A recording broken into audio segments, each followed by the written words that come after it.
Шымкент қаласының тұрғындары 5 қаңтар 2022 жылы тәртіпсіздік орын алған барлығымызға белгілі. Мен алдыменен полиция қызметкерлеріне бүкіл Шымкент қаласының тұрғындарының атынан өзім алғысын білдіргім келіп отыр.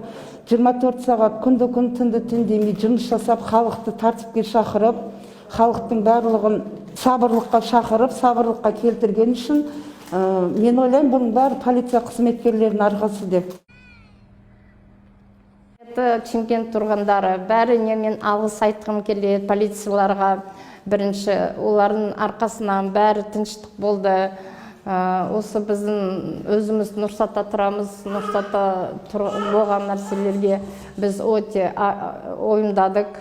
Полицейского круглосуточно істеп, соны бәрін тыныштық қылып, порядок қылып, соған бәріне алғыс айтқым келеді. Үлкен сол семьясында отбасыларға тек қана тілейтін денсаулық. Бірінші, балдарымыз бәріміздің аман болсын. Сол өздері жұмыстары сол алға баса берсін.